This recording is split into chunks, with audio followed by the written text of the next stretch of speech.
जेको दौर आहे उन मां गुज़री रहियो आहे त मोहनजोदड़ो जा उहे माण्हू जेके 5000 साल अॻु में यूरेनियम जे वसीले ब्रेन ट्यूमर जो इलाज कंदा उहे अॼु बुख विझे मरी रहिया आहिनि। अॼु उन्हनि वटि पीअण जे लाइ पाणी कोन्हे को, अॼु उन्हनि वटि खाइण लाइ मानी कान्हे का, अॼु उन्हनि वटि अस्पतालनि में इलाज जूं सहूलियतूं मौजूदु कोन्हनि के। अॼु उहा सेक्युलर सिंध उन ते मज़हबी इंतिहा पसंदी जो जुबो चाढ़ियो वियो आहे। उन सिंध जा जेके तालीमी इदारा आहिनि उन्हनि तालीमी इदारनि में हिकिड़ा माण्हू आहिनि जिन खे हथनि में एतिरा रांदीका आहिनि ऐं उहे अची असां ते कब्ज़ो करे विया आहिनि। असांजो जेको निसाब आहे, जेको निसाब बुनियादी तरह सां तालीम में जेको निसाब आहे उहो माण्हुनि खे ठाहींदो आहे। निसाब असां वटि अलाए केरु पियो थो ठाहे, अहिड़ो निसाब आहे जेको हिकिड़ो रटियो रटायो तोतो पैदा करे सघे थो, न को तकलीफ़ी ज़हन पैदा थिए थो, न को वॾो ज़हन हितां को पैदा थी रहियो आहे। इहो सभु कुझु प्री प्लान साज़िश तहत थी रहियो आहे जेका हिकिड़ी तहज़ीब याफ़्ता हिकिड़ो शाहूकार कल्चर रखंदड़ क़ौम आहे उन सां अॼु अहिड़ी कंडीशन कई पई वञे। अॼु असांजे दरिया ते छके नाल ॿधण जी ॻाल्हि थी थिए। अॼु असांजी सिंध में हिन वक़्तु 3000 मदरसनि जो ॼार विछायो पियो वञे। छा उन्हनि मदरसनि मां के तकलीफ़ी ज़हन पैदा थींदा? छा तव्हां उन्हनि मदरसनि मां आइज़ैक न्यूटन ऐं आइंस्टाइन ठहण जी ॻाल्हि कंदो? छा उहे मदरसा तव्हांखे मोहतरम इब्राहिम जो मोहतरम GM सैयद अता मोहम्मद भंबरो जहिड़ा माण्हू पैदा करे ॾींदा? न, हिननि खे सिर्फ़ु रटियल तोता पैदा करणा आहिनि। छो जो ही जेके अज़ली क़ौमूं आहिनि उन्हनि जी तरक़ी जी ॻाल्हि करनी कोन था पिया।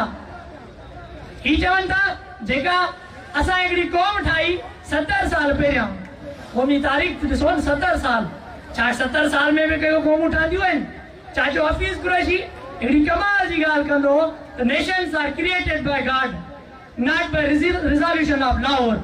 सिंधी क़ौम को कुदरती तौर ते 5000 सालनि खां हिकिड़े जेको डिघो सफ़र आहे उहो तय करे अॼु हिते पहुती आहे। ऐं उन क़ौम खे 70 सालनि खां के माण्हू आया जिन सां कब्ज़ो कयो ऐं चयूं त बाबा का क़ौम वौम आहे कान, हे जेका फेडरेशन आहे हिते का क़ौम कान्हे का, जेकॾहिं क़ौम आहे त हिकिड़ी पाकिस्तानी क़ौम आहे जेके न कल्चर हुयो, जेके न ॿोली हुई, जेके न तहज़ीब हुई, न ई का ॿी अहिड़ी शइ जेका क़ौम ठाहिण लाइ घुर्बल आहे। अचे थो लियाकत अली खान वज़ीर आज़म ठाहियो था छॾीनि। लियाकत अली खान अचण सां पहिरीं तकरीर में ॻाल्हि इहा थो करे त सिंध ऐं बलोचनि जो कल्चर इहो आहे त उहे गॾु अकलीन था। हाणे उन जे अटीअ पुट खां केरु पुछे त हे जेके 5000 साल अॻु में यूरेनियम सां ट्यूमर जो इलाज कंदा इहे केरु हुया? हे जेके सेक्युलर माण्हू हुया जिन में 300 साल अॻु में 400 साल अॻु में लतीफ़ जहिड़ा इनकलाबी शाइर पैदा थिया, तरक़ी पसंद माण्हू पैदा थिया, उहे केरु हुया? छा उहे तव्हां ठाहे सघो था? छा 70 साल रखंदड़ 70 सालनि जी तारीख़ आहे उहा क़ौम छा उहे माण्हू ठाहे सघे थी? जबरी हलात जो माण्हुनि ते कब्ज़ा कया हुया, उन्हनि जूं जेके बि बुनियादी तरह सां क़ौमनि जी मिल्कियत थींदी आहे, जीअं माण्हुनि खे मिल्कियत थिए थी क़ौमुनि खे बि हिकिड़ी मिल्कियत थिए थी। क़ौमुनि जा के ज़ख़ीरा हूंदा आहिनि, असांजी का मुआशियात हूंदी, जेके असांजा ज़ख़ीरा आहिनि उन्हनि ते कब्ज़ो कयो हुयो सिर्फ़ु उन कब्ज़े खे बरक़रार रखण जे लाइ।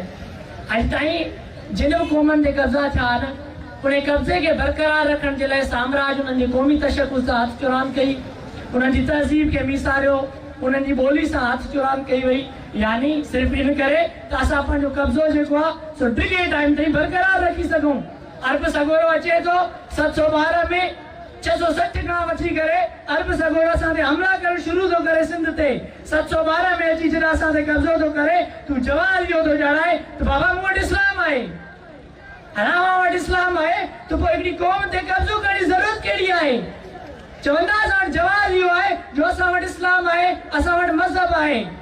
इन खे जवाब ॼाणाए उहो असां ते कब्ज़ो था कनि। ठीकु आहे, जेकॾहिं तव्हां कब्ज़ो कयो था, जेकॾहिं तव्हां मज़हब फैलाइण आया आहियो, तव्हां मज़हब जी प्रचार करण आया आहियो, त उहा पुरअमन तरीक़े सां मुमकिन आहे। जेको तव्हां हिते अची हज़ारे माण्हुनि खे क़तल कयो था, सॼी सिंध खे रतो छाण था कयो, हिते अची करे तव्हां हज़ारे औरतुनि जी अस्मत दरी था कयो।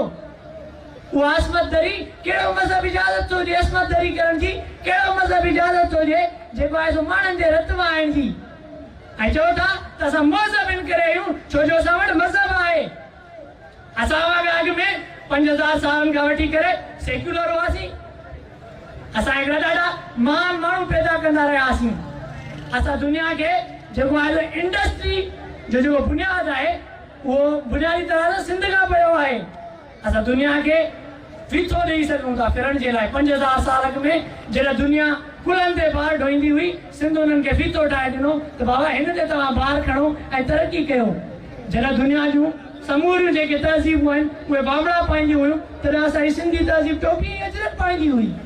ऐं तव्हां असां ते कब्ज़ो अची कयो था ऐं चओ था त हाणे असां मज़हब ठाहींदासीं। सिर्फ़ु हिन करे असांजे कल्चर सां, असांजी सिविलाइज़ेशन सां, इन सभिनी शयुनि सां हथ चुराद इन करे कई हुई जो अरब सॻोरे वटि को कल्चर कोन हुयो, अरब सॻोरे वटि का तहज़ीब कान हुई, अरब सॻोरे को मज़हब कोन हुयो। सिर्फ़ु उनखे जाइज़ करार ॾियण जे लाइ, उन कब्ज़े खे जाइज़ करार ॾियण जे लाइ असांजे क़ौमी तशख़ुस मिटायो वियो, असांजी ॿोली सां हथ चुराम कई वई। उन खां अॻिते अची साॻी सूरत हाल 1947 में दोहराई वई।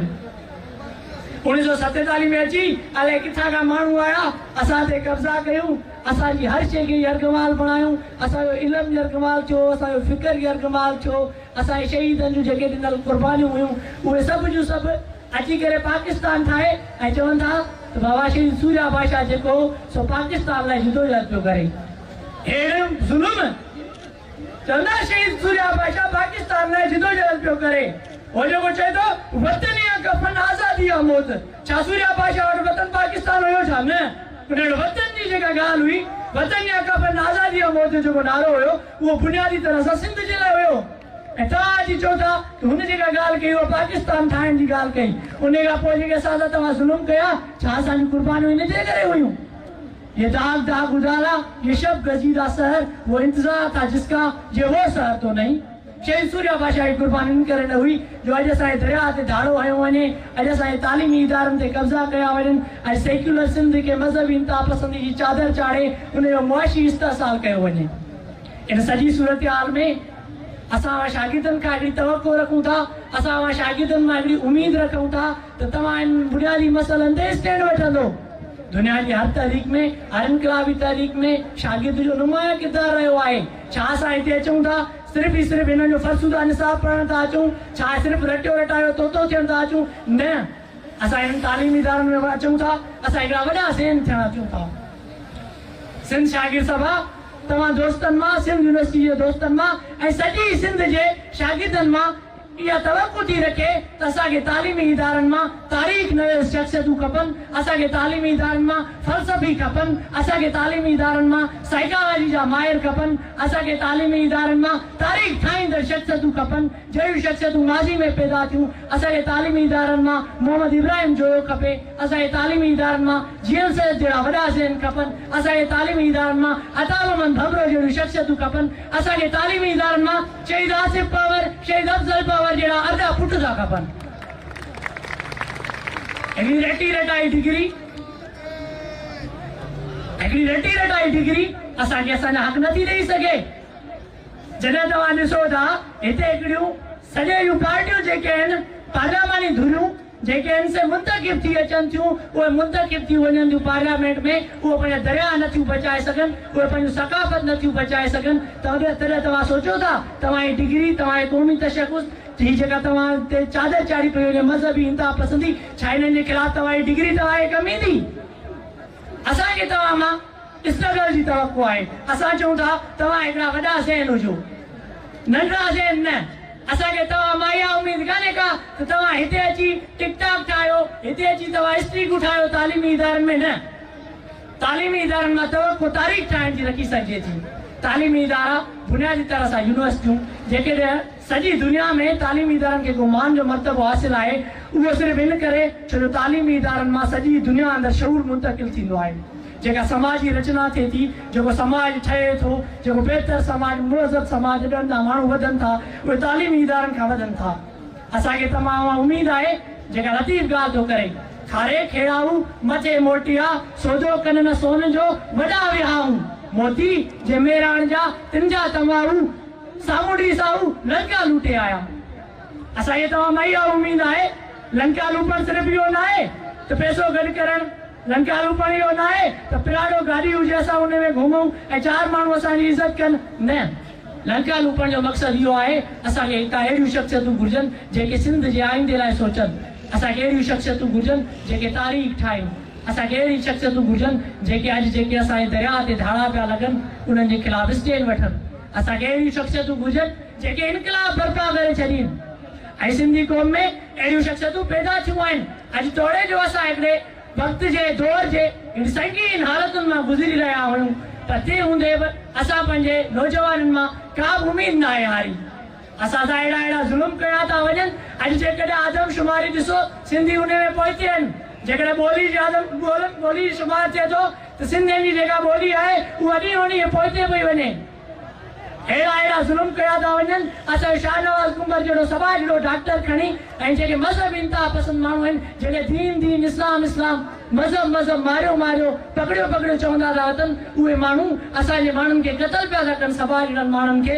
ऐं उन हालत में जॾहिं असां को एहतिजाज कयूं था, उन हालत में जॾहिं असां को धरणो हणूं था त असांजे मारूड़नि ते, असांजे माण्हुनि ते, असांजे सभा जहिड़नि माण्हुनि ते तशदुद कयो थो वञे, उनजो रद्द आयो थो वञे। ऐं चवनि था तव्हां वायलेंस पिया था कयो, हम आ भी करे तो हो जाते हैं बदनाम, तुम कत्ल करो तो भी चर्चा नहीं होती।